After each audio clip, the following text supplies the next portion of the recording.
Hey everyone, welcome back. You ready for another deep dive? Always. All right, awesome. So today we're tackling a question that I know I've definitely thought about before, and I'm sure a lot of you have too. Oh. Does stress really cause heart attacks? Ooh, that's a good one. Yeah, right. And we got some really interesting notes here from this video. Can stress cause heart attacks? Psychologist reveals. Okay. And just going through this stuff, it seems like what we think we know about this might actually be kind of a myth. You think so? I'm thinking, yeah. Oh, I'm intrigued. Let's hear it. All right, so let's start with what we think we know, like what the myth is. Okay. So a lot of people think that like chronic stress just like leads straight to a heart attack. Right. But the notes here say that that might not be the whole story. So like where did that idea even come from? Well, those early studies on cortisol, they're probably to blame for that.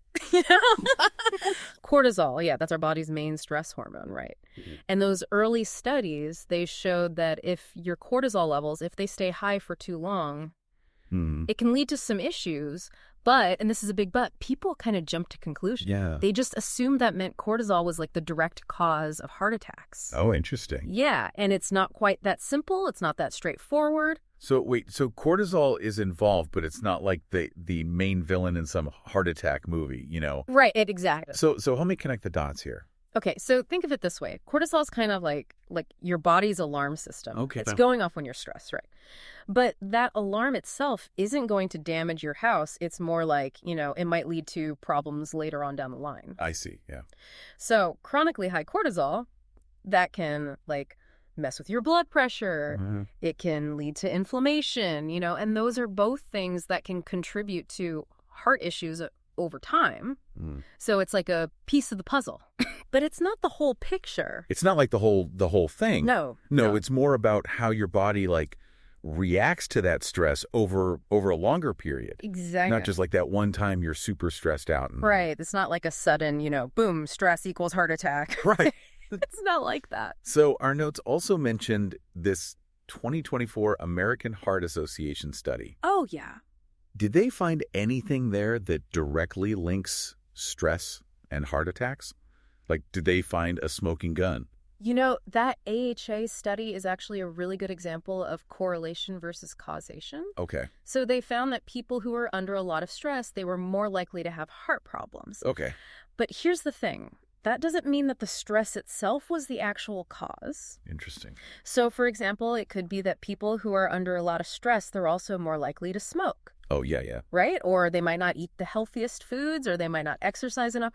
All of those things can be bad for your heart. Right. Independently. All that makes sense. So it's not just the stress itself. It's like those other things that are also happening. Yeah, it's not just like sitting there worrying about stuff. Right. It's like those choices you make because you're stressed. Exactly. It's all about the bigger picture, looking at everything. The whole context, yeah. Exactly. But, and this is important, managing stress is still important. Oh, absolutely. It's not like we can just forget about it. Right. And that kind of brings us to, all the stress reduction apps that are out there these days. Oh, yeah. Everyone's talking about those, right? Yeah. Are they the answer? Do they actually work? It's a tricky one, Yeah. Some stress-reducing techniques, they do have real benefits, like mindfulness, meditation. Those things can help, both for your mental and your physical health. Right.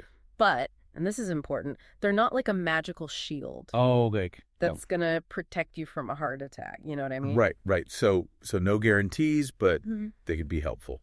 Yeah, potentially helpful, exactly. So what about the apps themselves? Are they worth trying? Well, it depends on what. There are some great apps out there. Yeah. But there are also some not so great ones. Okay. So you got to be careful. Look for apps that use proven techniques. Like mindfulness, for example. Right. Headspace and Calm, they're pretty popular. There are a lot of others out there. Sure. And the research, it does suggest that they can help reduce stress and improve your mental well-being. So it's like any tool, really, right? Yeah, exactly. You got to use the right one the right way. Exactly. And then you'll probably see some results. Exactly. Awesome. So our notes mentioned 3 other science-backed stress management hacks. Oh, yeah, those are good ones. Can you tell us what those are? Okay, so first one, move your body. Even just a short walk can make a huge difference, seriously. Okay. Second, nurture your relationships. Spend time with people you care about, loved ones, friends, family. That can be a really powerful stress buffer. Right. And finally, prioritize sleep. Oh, I like that one. It's so important. Good night's sleep. That's essential for handling stress and just staying healthy overall. It's true. It's true. It really is. So big takeaway here. It's a lot more nuanced than just stress equals heart attack. Like managing stress is important. Absolutely. And having healthy habits is important. It all plays a role. But they're not the only things. Exactly. There's more to it. Yeah, there's definitely more to it. So anything else we should keep in mind? Well, since we've kind of busted that myth that stress is the only cause of heart attacks, it really begs the question, what other aspects of your health could you be looking into? Oh, yeah. To really understand your own personal risk factors. Yeah. That's a great point. It's not just about stress, it's about everything. It's like we've just opened the door to a whole new, area of exploration. So exactly. Keep learning, keep those healthy habits going. And most importantly, don't stress about stress. Don't stress about stress. Thanks for joining us for another deep dive. It's been fun. Until next time.